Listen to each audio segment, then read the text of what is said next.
In keeping with our customary practice at this inaugural, we shall begin with inviting our chief guest, the Governor of the Central Bank, Dr. Indrajit Kumaraswamy, to participate in the lighting of a ceremonial oil lamp in the company of Dr. Adil Malia, our keynote speaker, the President, Mr. Ruan Garlagay, Mr. Lalit Wijayatunga, President-elect and Chairman of the Annual Conference Committee, then Engineer Nisanka Pereira, General Secretary of the OPA, Professor Rohana Kuruppu, immediate past President, OPA, the Honorable Rohit Abogullagama, the Governor of the Eastern Province, Mr. John Sorensen, Country Director for the UNDP, Mr. Liang Taoming, the Chief Sales and Marketing Officer of the CHEC Port City, Colombo, Mr. Jagat Gamanayaka, Senior Deputy General Manager, National Savings Bank, which is our gold sponsor, and the other gold sponsor is South Asia Gateway Terminal. And we invite the General Manager HR thereof, Mr. Chandana Vijayanama, to also be part of the ceremonial lighting, as also Mr. W.D.A. Vijayasekar, representing all past presidents of the OPA, Mr. Rohan Pallewatta, the Executive Chairman of Lanka Harness Company, representing all resource persons, Engineer Javilar Nigora, the President of the Institution of Engineers Sri Lanka, representing all presidents of member associations, Mr. Suresh Pereira, Treasurer of the OPA, and Mr. Parama Dharmavardhana, representing the Annual Conference Committee of the OPA.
With that part of our ceremonial concluded, and as our dignitaries return to their places, our next element would be the national anthem of Sri Lanka.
Since its inception, way back in the year 1974, the Organization of the Professional Associations has been serving the professionals and nation alike with dedication and commitment.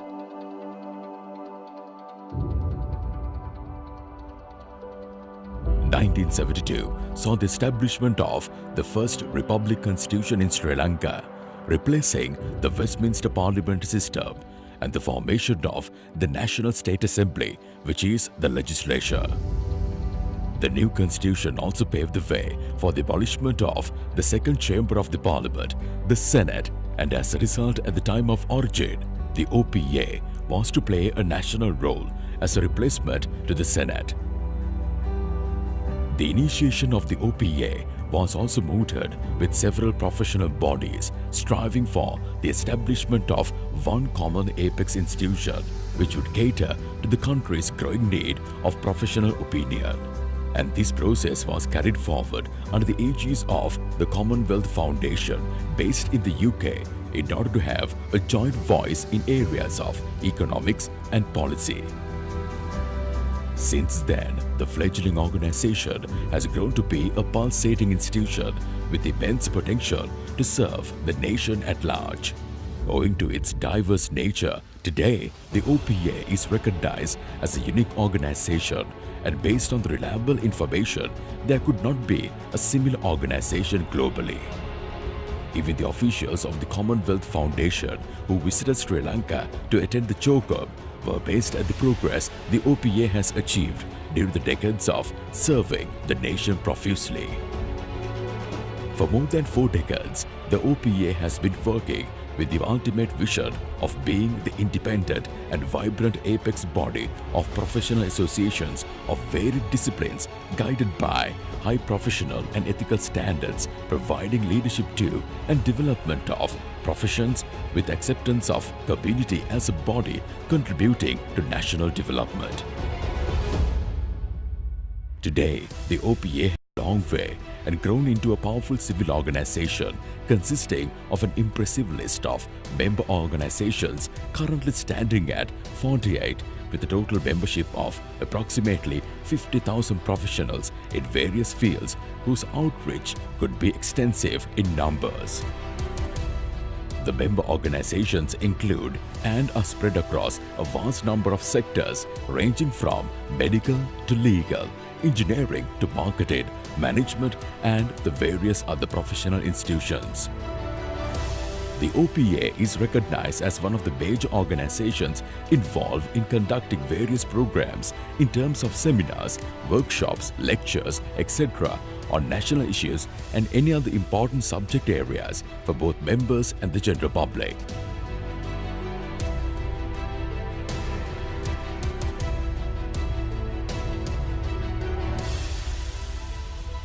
In this regard, a major 2-day conference is organized annually for broader participation of members and their respective associations on a timely subject, with the participation of eminent resource persons as keynote speakers.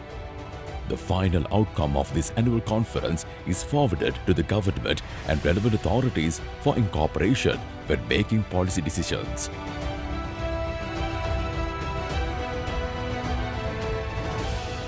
During the past so many years, OPA has achieved a plethora of milestones whilst upholding its utmost dignity and professional standards, and these milestones include the establishment of a professional center for the benefit of professionals, enactment of the 17th Amendment to the Sri Lankan Constitution, a brainchild of the OPA, introduction of a healthcare insurance scheme for members extending up to 85 years of age with the collaboration of National Insurance Trust Fund, deliberations to the government on current issues faced by professionals and the general public with recommendations to relevant authorities for implementation, receiving of national honours by eminent professionals such as Desamandya, Vidya Jyoti and Vidya Nidhi on the recommendations of the OPA, appointment of some of the members to the independent commissions on the recommendations of the OPA, and more importantly, the OPA has been able to pursue the government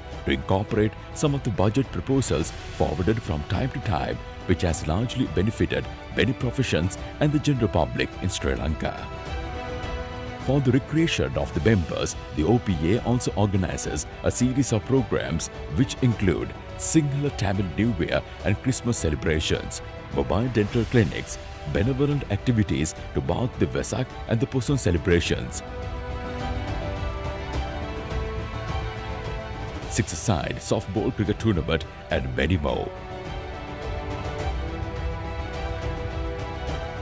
In the meantime, the OPA takes some extra effort in disseminating timely information to its membership, and 2 journals and 3 newsletters are issued free of charge annually in this regard, which contains many news articles and important events of member associations. Organization of Professional Association is the apex body comprising of 48 member associations representing 32 professions. Today, our membership is exceeding over 50,000. We as a professional body, we work towards the interest of stakeholders as an independent and vibrant apex body of professional associations. We sincerely believe that the role of OPA is to mobilize involvement of professionals of varied disciplines in order to contribute to resolving national issues. Way back in the mid-70s, it was none other than Dr. Nath Tamarakon, who was the vibrant figure who managed to band together the original organizations to form this giant body. The organization of professional associations is a unique organization. You don't get anything like this anywhere in the world. We have had discussions with the current heads of the Commonwealth Foundation, and they were amazed at the manner that this organization has developed. Present situation is we have 48 vibrant organizations under the umbrella of the apex body. We have got ourselves involved in many issues of national concern, and we have made a huge contribution. The Organization of Professional Associations, which inaugurated with just 11 associations, have seen a steadfast growth and presently boast members from 48 associations across 32 disciplines. And the OPA will remain to be the independent and vibrant apex body of professional organizations in Sri Lanka, which would also stand for the best interest of all various professionals in Sri Lanka.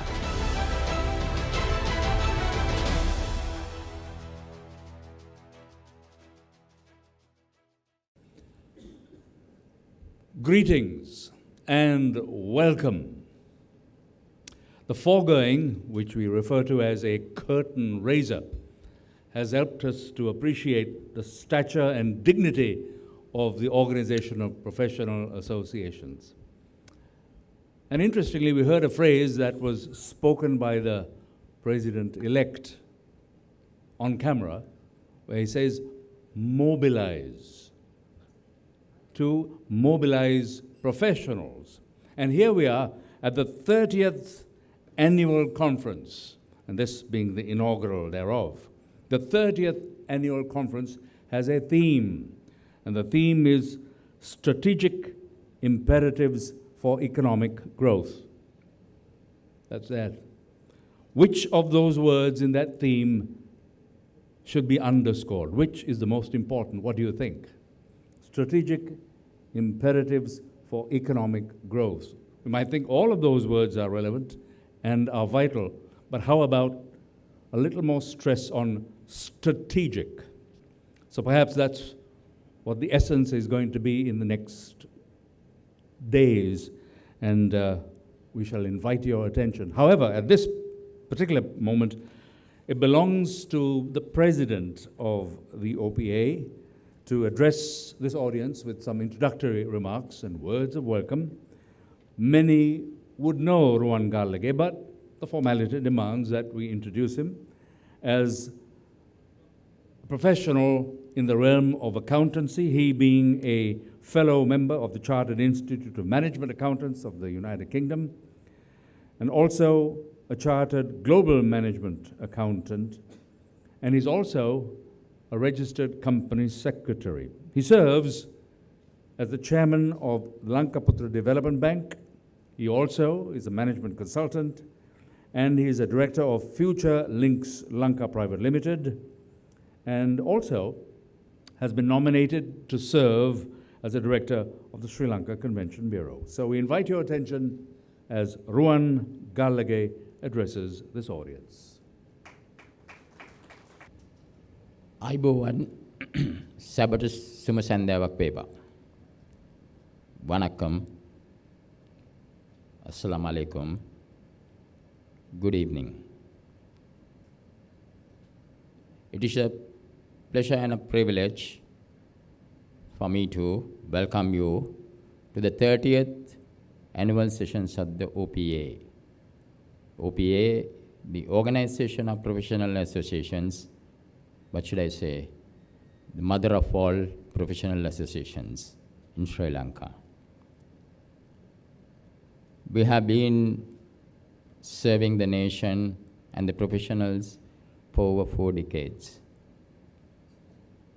And I, as the 36th president of the OPA, is privileged to welcome you to the 30th annual sessions of the OPA. Firstly, we have a chief guest today who is one of the most colorful personalities in Sri Lanka. Academics generally in today's context don't get onto the playing field much, not like our days. But this gentleman, he not only represented Sri Lanka at rugby, he captained Sri Lanka at rugby.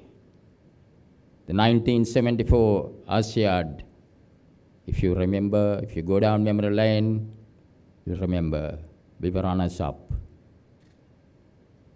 And who was the vibrant captain of Sri Lanka at that time? It was not only that. Having his primary education at Royal College, he played cricket for none other than Harrow College in UK. It's a pleasure and a privilege for me to welcome you, sir, Dr. Indrajit Kumaraswamy, the governor of the central bank. We remember the try,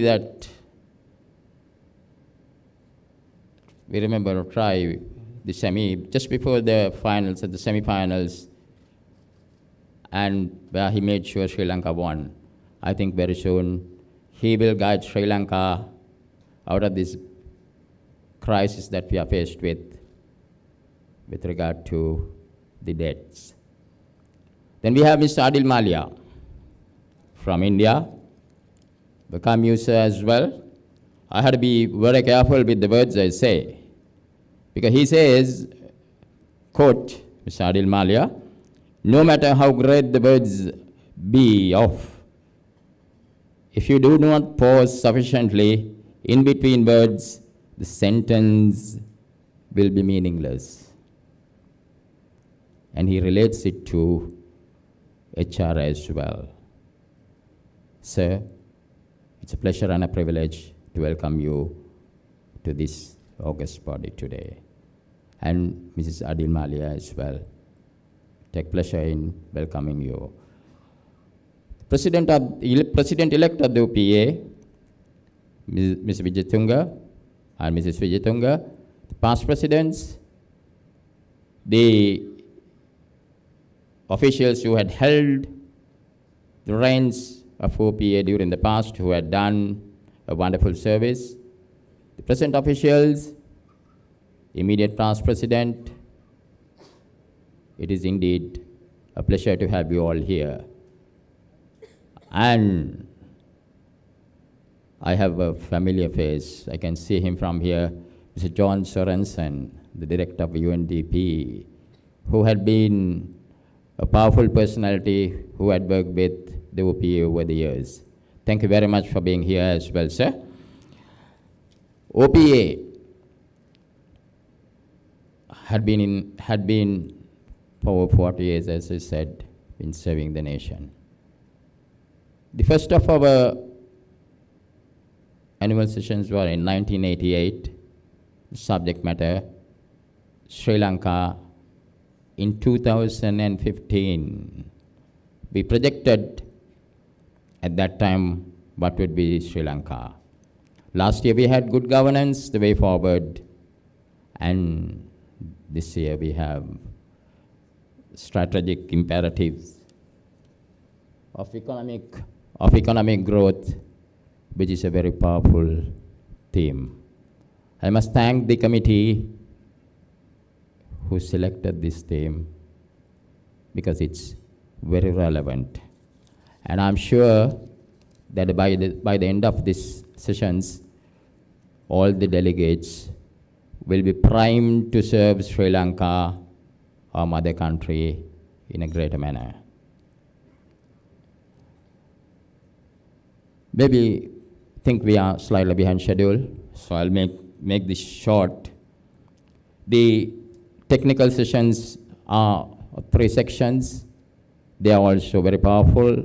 We have seen our growth rates have not been very good.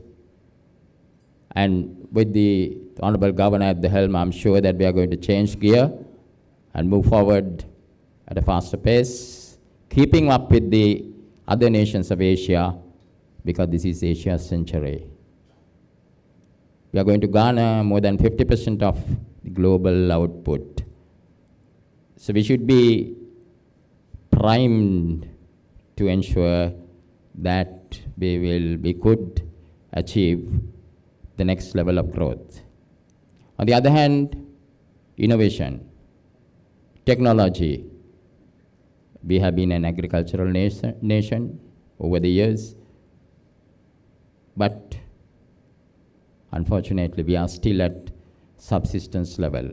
Sometimes we talk about commercial agriculture, but very little has been done up to now. It's time again that we change gear. Then the stability and politics, they go together. We have seen what happens when there's political instability. So this particular annual conference is going to be different. And I look forward to seeing all of you with us tomorrow as well. And whilst welcoming you in the most known Sri Lankan terms, Ayubowan, I wish that you will have a pleasant evening. Thank you very much.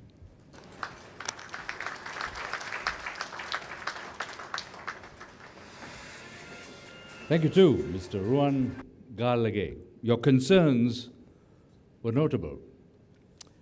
And now we move to an invitation we extend to the chairman of the annual conference committee, who also is the president-elect. And his training and professional expertise has been in the realm of human resources management. In fact, he's a fellow member of the Institute of Personnel Management, Sri Lanka, and for 3 consecutive years served as the president of the Institute of Personnel Management of Sri Lanka, or IPM. And he has been engaged professionally in various organizations, both in the private sector and in the public sector, and was for a while the head of human resources at SLT, that's Sri Lanka Telecom, Human Capital Solutions Private Limited, and several others. He is currently a consultant and deals with human resources and administration at Dutch Lanka Trailer Manufacturers Limited, which is a Board of Investment certified company. And interestingly too, he has served in a larger capacity, or within a larger realm of Asia, being the vice president of the Asia Pacific Federation of Human Resources Management, a professional body that obviously includes several countries or a whole region. And of interest are the several accolades that he has been bestowed with. He was awarded the IPM Lifetime Gold Medal for HR Excellence fairly recently. And this is the highest an individual can aspire to in the HR profession. He was awarded the Lifetime Achievement Award for Outstanding Contribution to HR at the Sri Lanka Best Employer Brand Excellence Awards, that too this year. And then a few years ago in Mumbai, in India, he was awarded a Lifetime Achievement Award in HR at the Global HR Excellence Awards. Then, Lifetime Achievement Award in HR at the Asia's Best Employer Brand Award, which was in Singapore, an event in the year 2012. And there's more. Winner of the International Pride of HR Profession Award, again at a congress held in India in 2009. Obviously, we refer to Lalit Wijayatunga, President-elect, who will now address this audience.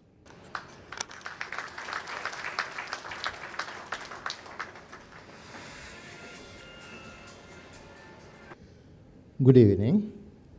Chief guest Dr. Indrajit Kumaraswamy, Governor of Central Bank of Sri Lanka, keynote speaker Dr. Adil Malia, President and members of the Forum of OPA, past presidents of OPA, presidents and representatives of the member associations, distinguished invitees, resource personnel and professional colleagues, ladies and gentlemen. I am privileged and honored to address a distinguished audience assembled here this evening.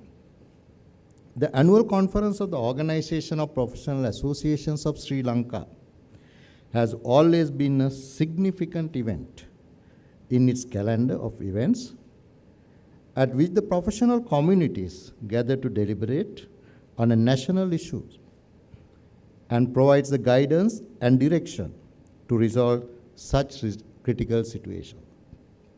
Even this year, having considered the challenges our country confronted with, has appropriately selected the theme Strategic Imperatives for Economic Growth, which is critically important to the entire nation. In this endeavor, efforts are made to understand the current and emerging forces as well as constraints that impact on the economic growth of our country. The technical sessions, which is the most important component of this symposium, you would observe will focus attention on three important factors. That is, people, technology, and political stability, which have a direct bearing on the economic growth of any country. The deliberations will enlighten the participants to redraw and strategize the path to economic prosperity, which is an essential to transform our paradise island into a vibrant economic hub in South Asia. I would urge the deliberations also to focus attention on following three important aspects which have direct relevance to the theme of the conference. Firstly, in 1960s,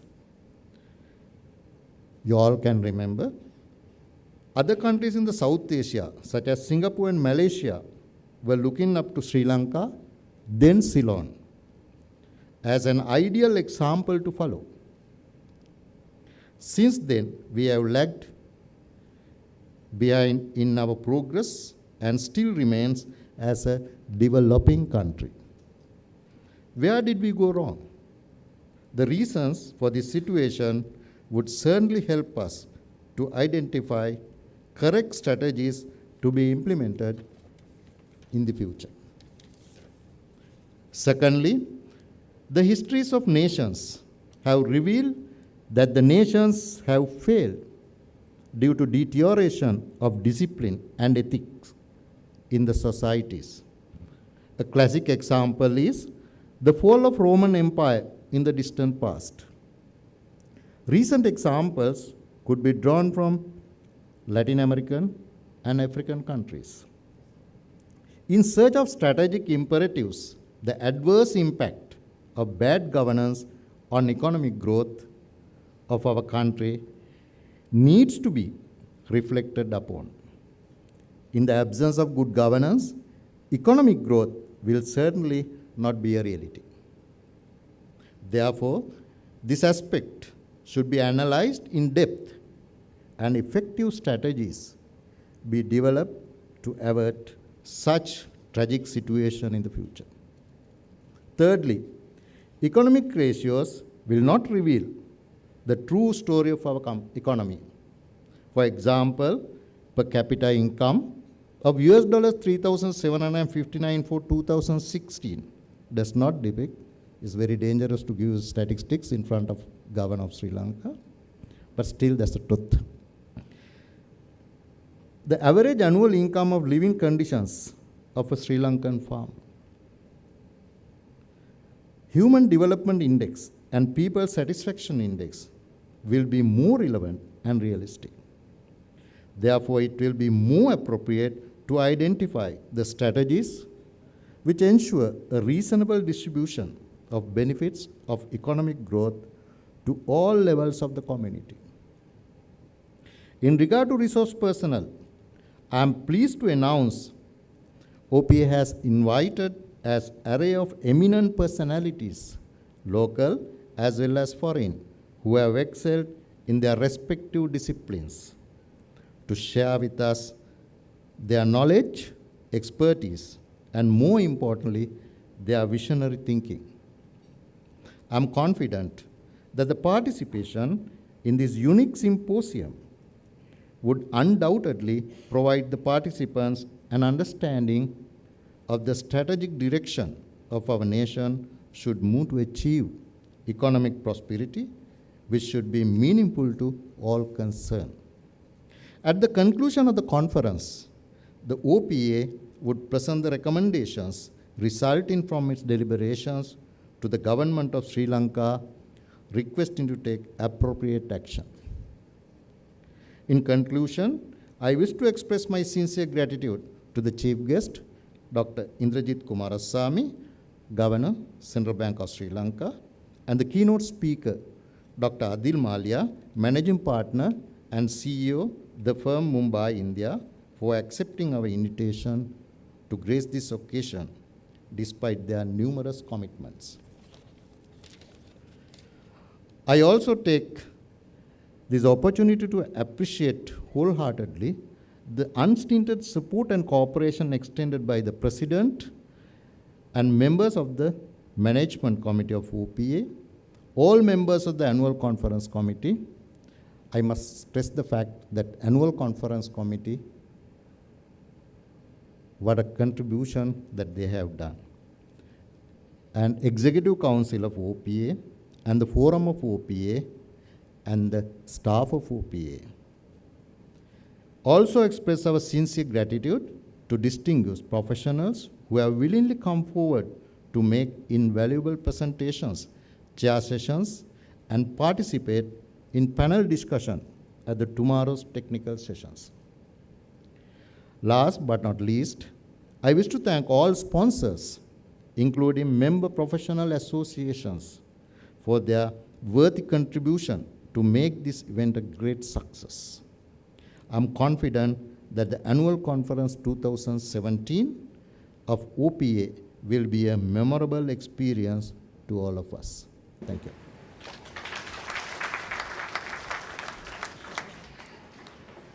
Thank you too, Mr. Wijayatunga, for those emphases that were brought to bear in your presentation.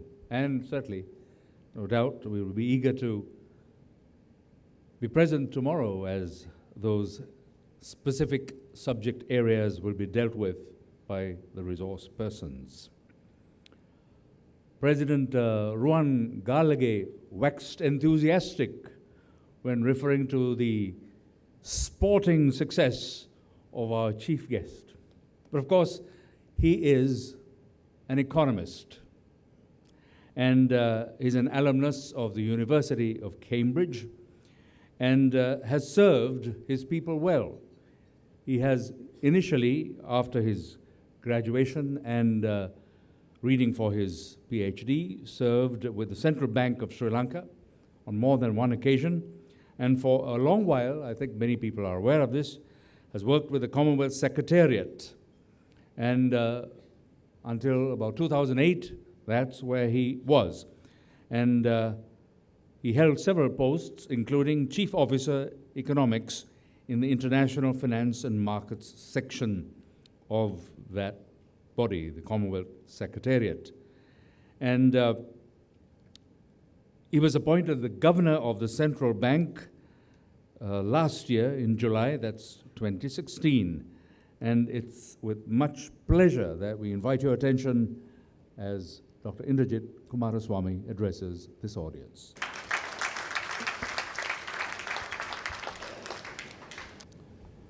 President Mr. Ruwan Galage, President-elect Mr. Lalit Wijetunga, keynote speaker Dr. Adil Malia, distinguished ladies and gentlemen. First, let me tell you what a great pleasure it is, a privilege it is to be here at this inaugural session of the annual conference of the OPA.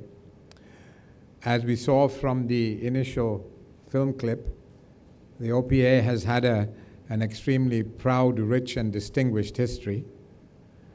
So to be invited to be here with you today is a particular honor indeed, and I'm very grateful for that.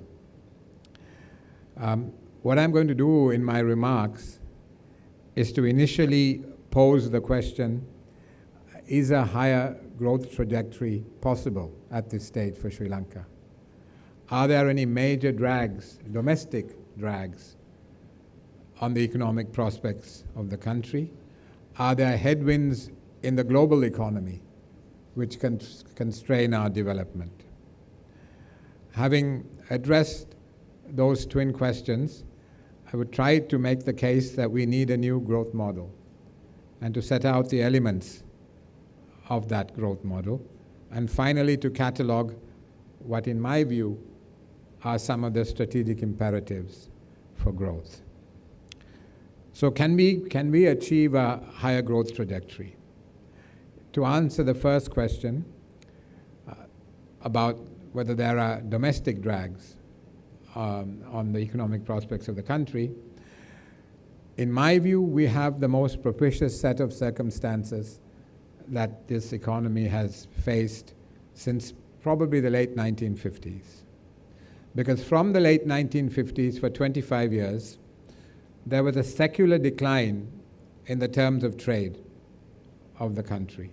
It was essentially a tea, rubber, coconut economy, and the prices of those commodities fell in a prolonged way for about 25 years. In fact, the World Bank's flagship publication, the World Development Report of 1982, has a box on Sri Lanka, citing Sri Lanka as a classic example of an economy which had been buffeted by secular and prolonged terms of trade decline. So that was a major drag on the economic prospects of the country for 25 years. And during that period, there was a demographic surge. The population increased rapidly. So you had the surpluses in the economy coming down and the population increase. Clearly, the twin effects of those trends posed major drags on the development prospects of the country. Also at that time, as a response to the increasing pressure on the balance of payments of the country through the terms of trade decline and the increasing population pressure, the governments of that time adopted inward-looking, dirigist economic policies, which were not unusual. Many developing countries responded to what they thought was an iniquitous global economic system by building barriers around their economy. But clearly for a small open economy, such policies are inappropriate. So the twin effects of terms of trade decline and demographic pressure were compounded by what were inappropriate policies for a country of Sri Lanka's nature. And then there was a liberalization of the economy, but shortly after that we had the 30-year conflict. Now if we look around today, we have no such drags on the prospects, the economic prospects of the country. Which is why I say these are probably the most propitious set of circumstances the country has had for 50 years. Since the late 1950s, really, more than 50 years. Then if you look at whether there are any global headwinds, it is true that the world economy has gone through a period of muted growth and sluggish international trade. There is some improvement now. The three major economies, that's the US, Europe, and Japan, the advanced economies, are all growing in a synchronized way for the first time. Not very robust growth, but some growth. And there has been a pickup in international trade. But still, compared to previous decades, this is a relatively sluggish world economy, which we are operating in at the moment. However, any headwinds emanating from the world economy, in my view, can be more than trumped by A, Sri Lanka's favorable economic geography, and B, its excellent international relations. What do I mean by that? Well, Sri Lanka is 20 miles from the fastest growing large economy, that is India. Sri Lanka is right in the middle of China's maritime Silk Route. Sri Lanka has excellent international relations with all countries, with the capital surplus countries of East and Southeast Asia, as well as our major markets in the US and Europe. So in my view, this set of circumstances trumps any headwinds there may be in the global economy. And another factor I should mention is that Sri Lanka is well placed to take advantage of the dynamics of the geopolitics of the Indian Ocean region. Almost everybody is interested in Sri Lanka these days, and we need to take advantage of that for building strong commercial relations which enable us to develop the economy. So the answer to my first question, is a higher growth trajectory possible? Clearly it is. This is a conjuncture which offers great promise for this country. So what do we need to do to take advantage of this moment of great promise? First, I think we need to construct a new growth model.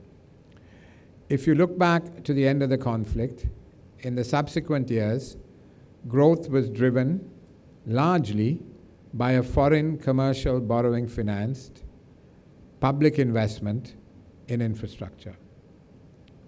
Now that did give us rapid growth for a period, but the challenge now is that we've run out of headroom for further foreign commercial borrowing. That model is no longer viable simply because of our debt dynamics. We simply can't keep borrowing. So it has to be something else. Now, I should also mention that in the immediate years after the end of the conflict, from 2010 to 2012, Sri Lanka averaged 8% growth. And since then, it's averaged 4.4%. So how is it that we managed that 8% growth? With the benefit of hindsight, one could say that it was, one, the release of pent-up demand with the end of the conflict. But more significantly, what happened was there was a set of macroeconomic policies which fueled growth, which were clearly unsustainable. We suppressed our interest rates, we had low interest rates, and we had an overvalued exchange rate, which enabled people to borrow and import. And there was a lot of economic activity around this credit boom and the import surge. And as sure as night follows day, what followed was a balance of payments crisis in 2012. So we need to draw a couple of lessons from that experience. One is you cannot really fuel growth through misaligned macroeconomic policies. Sooner or later, you get higher inflation and a balance of payments problem. In fact, some people say that the central bank should loosen monetary policy because growth is low. But that's not the way. You can't create artificial sugar highs in growth and sustain it for more than a couple of years. You need to do it a different way, which I will come to later. And another lesson, so one lesson is that you can't artificially create booms which will not be sustained for more than a couple of years. You just have repeating cycles of stop-go policies, which is what we've had in the past. The second lesson is when the balance of payments crisis came in 2012, we introduced a stabilization package. The currency was depreciated by 15%, and we actually imposed a credit ceiling, a credit corset, to slow down the overheating economy. Now, and since that time, in 2012, the economy has grown at 4.4%. So what is the lesson there? Stabilization is important when you have a crisis, but you then have to have structural reforms to support your growth process. So we did the stabilization in 2012, but we didn't do any structural reforms, which is why we have had this much lower growth trajectory, though the potential is there for much higher growth path. So as I said, two lessons: no artificial pump priming to create unsustainable growth, and two, if you have, as we are now trying to stabilize the economy, you need to complement that with structural reforms to increase the growth rate. You can't create artificial booms through inappropriate macroeconomic policies. So then I said I would talk a little bit about what the new growth model should be. And there, in my view, it has to be a private sector driven growth model, and it has to have exports and investment, particularly FDI, as key pillars. Why does it have to be a private sector driven model? You know, I've been a public servant all my life, so I don't have any kind of ideological commitment to private sector driven growth. In fact, if you look around the world, you can get good development outcome with different mixes of the private sector and the state. You have China, Vietnam on the one hand, and much more market-oriented economy, so you can get different mixes delivering good outcomes. But in our case, the state doesn't have the fiscal space to drive the development process. The commercial other borrowing that we undertook has now put us in a position where our debt dynamics simply don't allow a state-driven development process. So it has to be the private sector. It's not ideological, it's just a pragmatic reality choice that we need to make. So we need to create the conditions for a private sector-driven growth process. Why exports? When you have a market of 20 million people with purchasing power based on per capita income of $3,800 US, you can't have sustained 6-7% growth for 7, 8, 9, 10 years by selling only to your domestic market. You have to export. As we have seen, whether you're as large as China or as small as Singapore, export expansion has been a critical part of economic transformation. So exports have to be part of the story. Arguably, the biggest indictment of the policies of the last several years is the fact that exports fell from 33% of GDP in 2000 to 12.7% in 2016. The figures, these are 2015 figures, the corresponding, so we were down to 12.7%. In 2016, exports of goods. The corresponding figures for Malaysia, 67.5%, Thailand, 54.2%, Vietnam, 83.7%.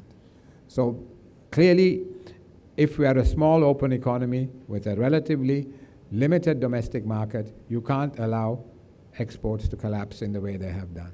So that has to be turned around. The other pillar I said was investment, particularly FDI. Now, if you look around, again, you look at all the countries, the successful countries of East and Southeast Asia, their export transformation has been driven to a significant extent by foreign direct investment. It helps to fill the savings investment gap. It brings in technology and know-how.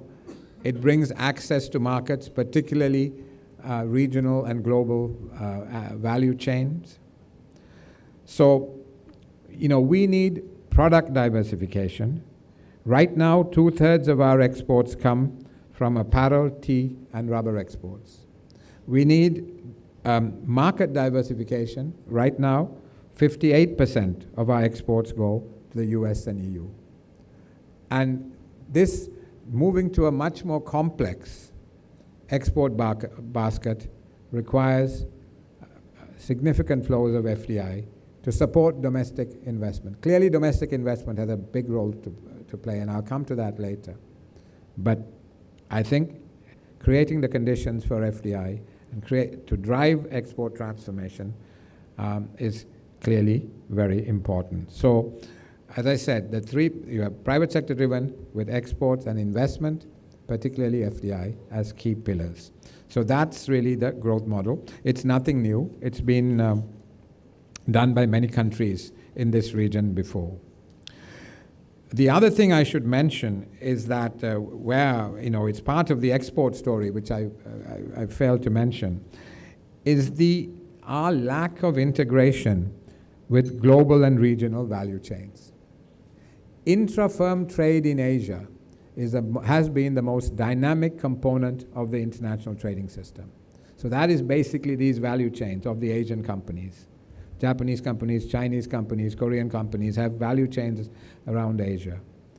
Now, countries like China, Taiwan, South Korea, Thailand, Malaysia, Vietnam, have all dramatically increased their manufacturing exports through global production networks. In fact, production networks accounted for 55.7% of total global manufacturing exports in 2015. Now, even India, which is seen still as a relatively closed economy, has 22.9% of its manufacturing exports going through global production networks. The corresponding figure for Sri Lanka is only 6.2%. So really, we need to improve exports. We need to use FDI to help us to drive that process. And we need to get into these global production networks, these value chains, which are the most dynamic component of the international trading system. So I hope I've convinced you that these are a very propitious set of circumstances. There's no real headwind to accelerated growth trajectory. I hope I've tried to give you justification for a growth model which is essentially private sector driven with exports and FDI as pillars. So let me now quickly run through a number of what I think are imperatives for sustained growth. One is we need to have strong macroeconomic fundamentals. As I said in the past, we tended to have stop-go policies, largely because we are not able to manage the government's fiscal affairs well. The government's budget pumped excess demand into the system, which created repeating cycles of stop-go policies. So to tackle that, the government is putting in place 3 frameworks. It's got a revenue enhancement-based fiscal consolidation program designed to bring the fiscal deficit down to 3.5% of GDP. And up to now, in 2016 and up to now in 2017, it's done pretty well. There's been some slippage because of the floods and the drought, but by and large, it has been able to maintain discipline. The question is whether this can be sustained, particularly once election starts rolling around. But we need to maintain that fiscal deficit because that is a critical part of having strong, stable macroeconomic fundamentals. And in the past, that's been the main source of instability. On the central bank side, we are putting in a flexible inflation targeting regime. If any of you want to go into the details of that, it's there on the central bank website in the Roadmap 2017, which was presented at the beginning of this year. There we give you in detail what is being done to introduce this flexible inflation targeting regime. What it's going to enable us to do is to have a much more data-driven, forward-looking, proactive monetary policy. To set interest rates in a way, in the past we have tended to do too little, too late. What we're trying to do now is to move early and decisively so that you have a much smoother trajectory of interest rate movements in the economy, which enables better, makes it easier for economic agents, businesses to plan. The third framework is we are going to put in place a framework for managing the exchange rate. Clearly, if you are serious about exports, you have to have a competitive exchange rate. If your exchange rate is overvalued 10%, you're asking the local exporters to run 110 meters in a 100-meter race. In fact, when you have an overvalued exchange rate, you subsidize foreign producers at the expense of local producers of exports and import competing goods. So clearly you have to have a competitive exchange rate, and we are putting in place a framework with clear parameters which we will communicate more widely as soon as we've got the framework in place and the legal, enabling legal, the legal acts in place as well.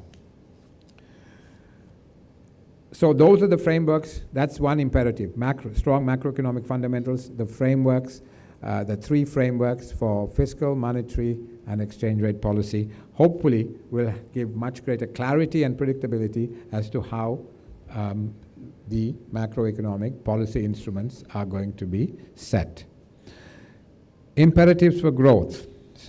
Strengthening the growth framework. What do we need to strengthen the growth framework? I'm going to, as time is running out, I'm going to quickly run through a list. One is we need to shift human and financial resources from low to high productivity areas. We keep saying there's a labor scarcity, yet we have 28% of our population in agriculture, giving us 7% of GDP.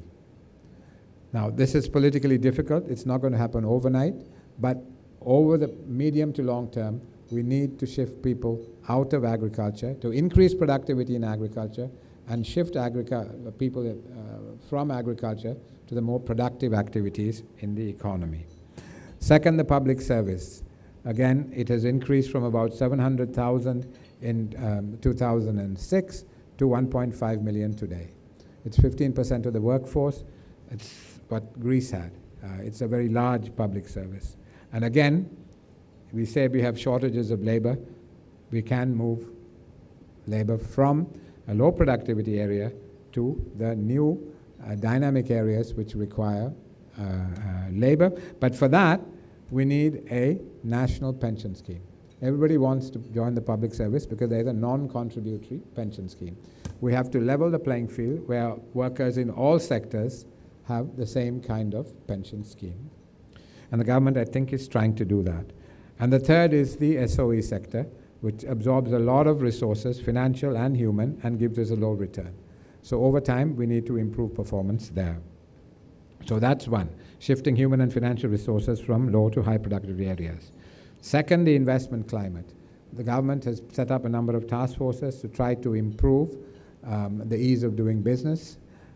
It's going more slowly than ideal, but we need to press ahead and improve the investment climate. Investment promotion. We need a much more focused effort. In the past, we've sat back and did some facilitation for anybody who came. Now we need to identify sectors. Within sectors, we need to identify anchor investors and target them and bring them in. At one point, Samsung accounted for 40% of Vietnam's exports. That was a transformative impact on Vietnam. Intel accounted for 75% of Costa Rica's export. Transformative. We need some anchor investors to target them in sectors which we prioritize and to bring them in and help us to transform our export performance. Trade facilitation, we need a single electronic window in customs. And trade policy, now there are different elements. There's the anti-dumping bill, the trade adjustment package, as well as these bilateral agreements that we're negotiating. The anti-dumping bill is crucial. If we're going to negotiate trade agreements and liberalize in certain areas, we have to make sure that our domestic producers are protected with an anti-dumping bill, anti-dumping act. The bill is with the legal draftsman, I understand, so hopefully it will be enacted soon. The trade adjustment package, the government is formulating a package to help domestic industry improve competitiveness, and for workers in certain industries which are affected by liberalization to acquire retraining. So improving the capacity of local businesses and increasing the capability of our workers as we negotiate these trade agreements.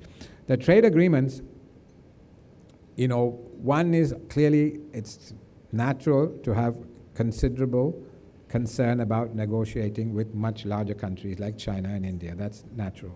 But it's a well-trodden path where small countries have negotiated with big countries. You have to have the principles of non-reciprocity and special and differential treatment, i.e., the larger country has to do much, much more than the smaller country. The larger country's positive list in services must be much longer, and the negative list much shorter. So really, you can use the negative and positive lists so that the smaller country gets protection. You can also phase in whatever liberalization the smaller country does over a much longer period. The larger country liberalizes meets its commitments in 3 years, the smaller country in 7 or 10 years. Those are the kind of things you can do, and you can have safeguards against import surges.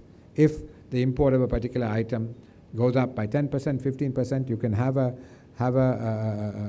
cutoff, then you can introduce tariffs. So there are various ways in which the small country can negotiate whereby it can get a decent deal out of dealing with a much larger country. So we need to negotiate effectively. But for me, what is potentially exciting about these trade deals is if we're able to deepen and widen the agreement with India, if we're able to complete the negotiations with China and Singapore, Sri Lanka would have preferential access to a market of 3 billion people.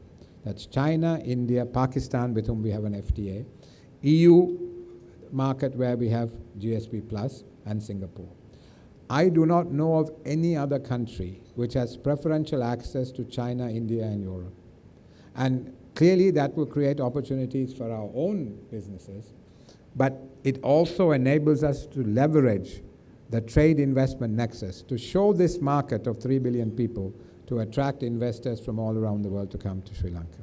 So that's really the real prize as far as the trade agreements are concerned.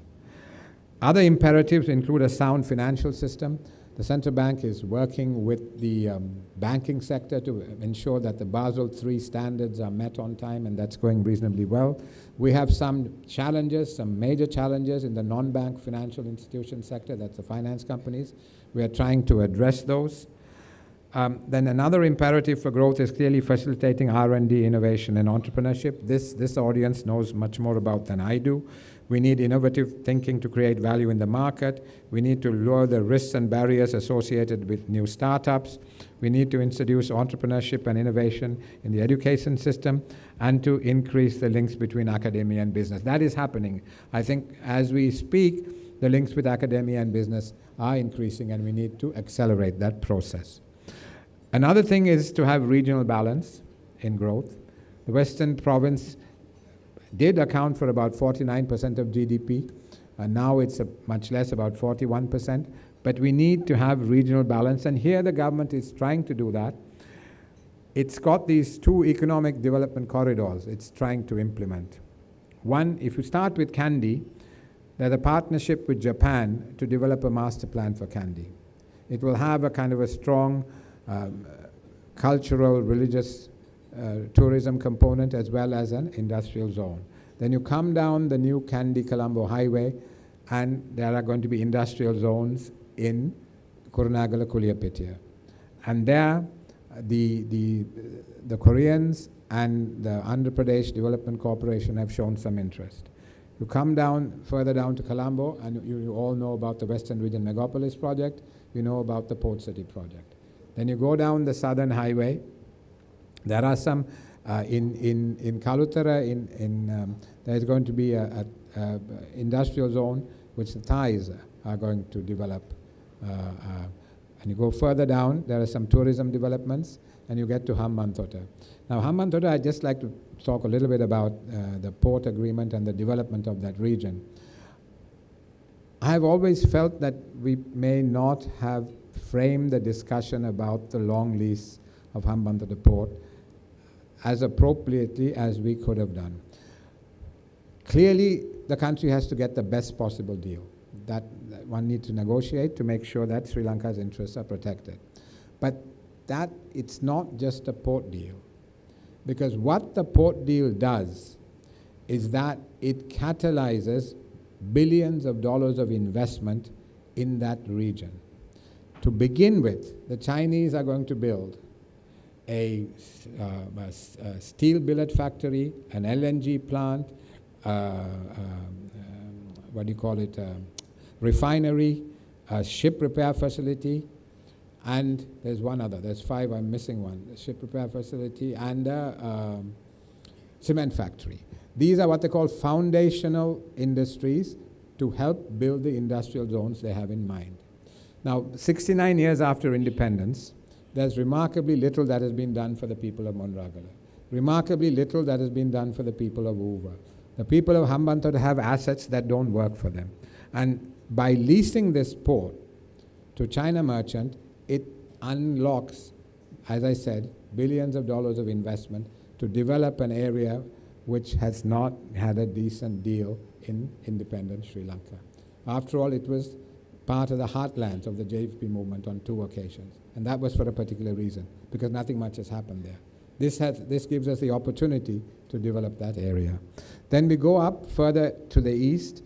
Trincomalee, there's a partnership that is being developed with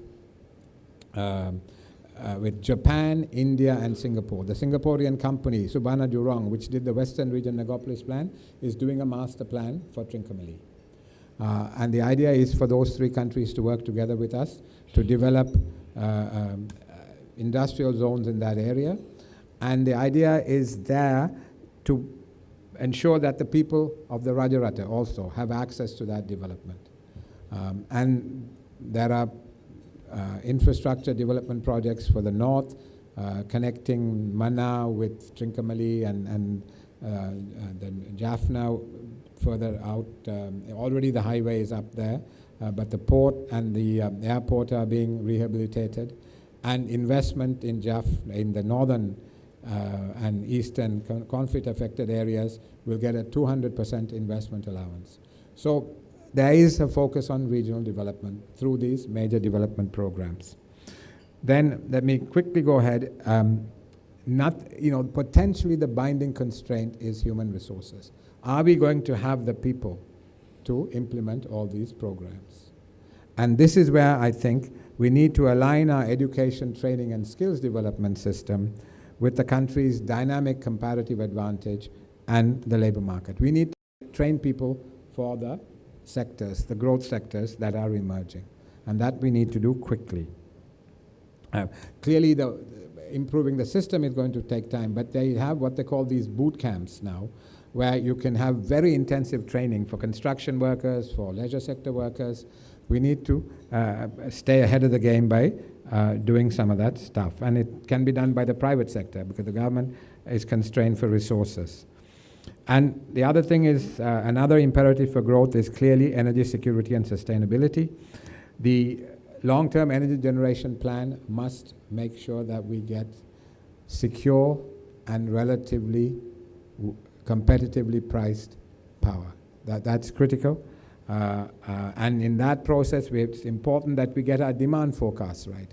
Historically, we have tended to underestimate demand for electricity. Now, with all this development, if it takes place, clearly the demand for power is going to increase exponentially, and we need to be able to respond to that.